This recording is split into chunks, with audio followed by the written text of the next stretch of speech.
Programang ito ay rated SPG. Striktong patnubay at gabay ng magulang ang kailangan. Maaaring may masiselang tema, lengguwahe, karahasan, sexual, horror o droga na hindi angkop sa mga bata.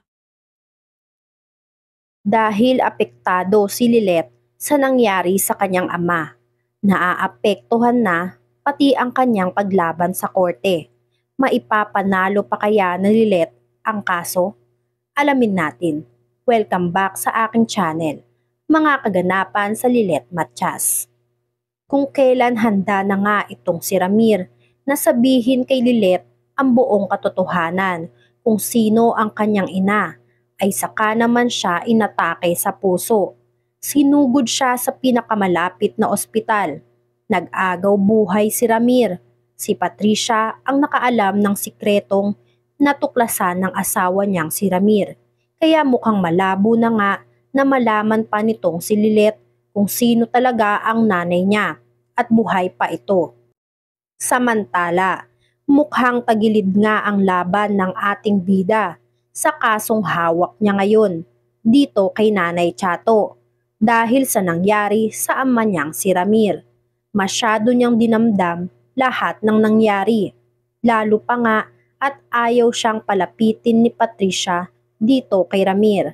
Kaya naman wala siya sa focus habang dinidinig ang kaso laban kay Nanay Chato. Napakalaki naman ng ngiti nitong si Eira dahil sa nangyayari kay Lilet.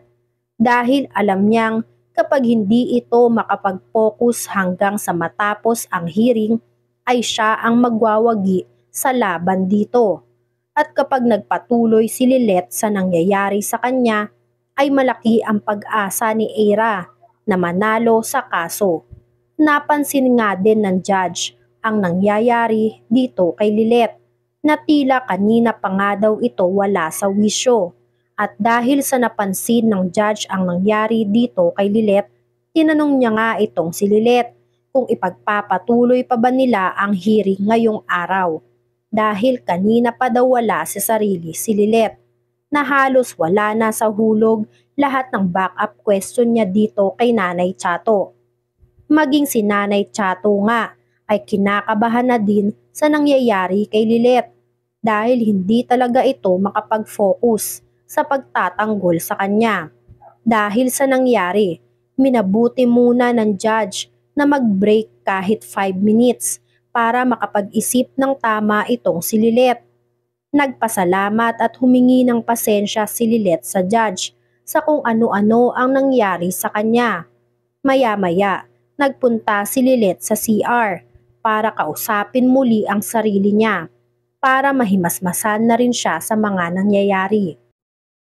Tinanong niya sa sarili niya kung kaya niya pa ba na ipagtanggol at ipaglaban ang kaso ni Nanay Chato. Nang hingi siya ng sign, huminga siya ng malalim para makapag-isip ng maayos. Kailangan niyang gawin ang tungkulin niya bilang isang abogado at isantabi muna kung ano man ang mga personal niyang problema. Maya-maya, biglang pumasok si Eira sa CR. Nakita niya nga itong si Lilet.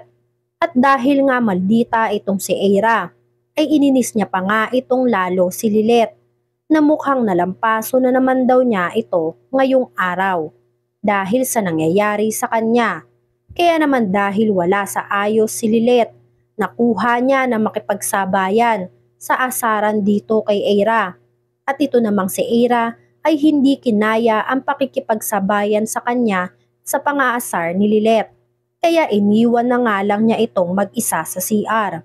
Samantala, napag-isip-isip ni Lilet na dapat mas tibayan niya pa nga ang loob niya dahil kailangan niyang gawin kung ano ang nararapat at kailangan niyang maging malakas para sa sarili niya para nang sa ganun ay hindi siya apak-apakan ng kahit na sinong tao.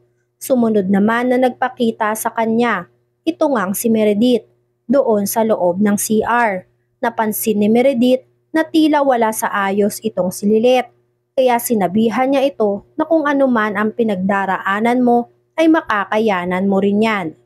Hindi niya akalain na magkakalapit ulit sila nito at pinagsabihan pa siya nito. Kaya naman mas lalong lumakas ang loob nitong si Lilet. Dahil kung matatandaan natin ay si Meredith ang inspirasyon ni Lilet sa pagiging abogado niya. At kung malalaman lang daw nito ni Meredith ay paniguradong matutuwa ito sa kanya. Lumabas agad si Meredith ng CR dahil naaalala niya nga ang sinabi sa kanya ng anak niya na si Eira na umiwas na siya kay Lilet dahil baka gawan daw siya ng issue nito kapag nagkataon. Pinapasa pa nga nitong si Eira ang gawain niya dito sa ating bida na si Lilet.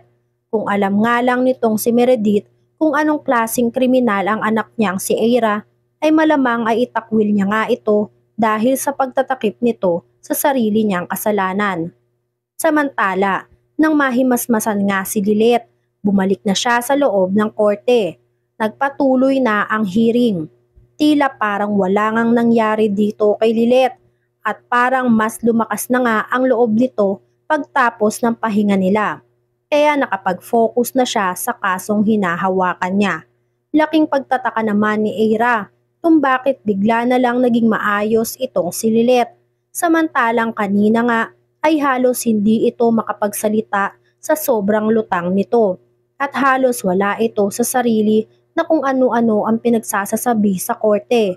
Tapos ngayon nga daw ay parang flash na biglang balik sa pagiging magaling na abogado. Nabuhayan ng dugo lahat ng sumusuporta kay Lilet dahil ngayon nga ay nanumbalik na ulit si Lilet sa focus at malaki na ulit ang pag-asa nila na manalo sa kaso dahil hindi nalutang ang ating bida kahit na nga pinipilit lang ni Lilet na maging maayos sa harap ng korte dahil ayaw niyang maging dahilan ng pagkatalo ni Nanay Chato sa korte dahil alam niya malaki ang tiwala nito sa kanya, kaya hindi po pwede na ihalo niya ang personal niyang problema sa trabaho niya.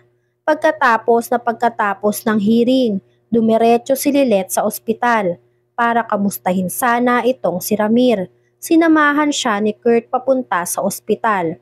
Pagdating nila sa ospital, nagdadalawang isip si Kurt na papuntahin si Lilet sa kwarto ni Ramir dahil baka nandun daw ang bruhang si Patricia, pero hindi nagpapigil si Lilet. Pinuntahan niya pa din itong si Ramir at hindi nga nagkakamali si Kurt. Nakita ni Patricia si Lilet. Galit na galit siya kay Lilet dahil sa kasalanan daw ni Lilet kung bakit inatake sa puso si Ramir. Kung hindi niya pinagsiksikan ang sarili niya dito ay hindi malalagay sa peligro ang buhay ni Ramir. Sinabi ni Lilet na wag niyo po akong sisihin. Wala pong may gusto nang nangyari. Hayaan niyo po ako na makita si Sir Ramir. May karapatan din naman po ako sa kanya. At kahit nga alam na nitong si Patricia ang tungkol sa nanay ni Lilet, ay hindi niya pa din ito sinabi kay Lilet dahil sobra-sobra nga ang galit niya dito. Dahil si Lilet daw ang malas sa buhay nila. Kaya mas mabuti daw na hindi ito maging masaya. Kaya ibabaon na lang niya sa limot lahat ng sinabi sa kanya ni Ramir. Tila mali nga itong si Ramir nang napagsabihan ng nalaman niya dahil sa mortal na kaaway nga ni Lilet itong napagsabihan niya. Kaya mukhang napapalabo nga sa tubig kanal na masabi ni Patricia kay Lilet ang totoo. At ito nga si Lilet ay mag-iisip nga na gawing star witness itong anak ni Nanay Chato na si Langgay. Makakaligtas pa ba si Ramir o ito na nga ba ang huling araw niya? Yan nga ang mga kaganapan at mga dapat nating abangan dito sa Lilet Matias. Kung gusto nyo pa ng mga gantong klaseng video ay mag-subscribe at i-like itong video na to. Maraming salamat po.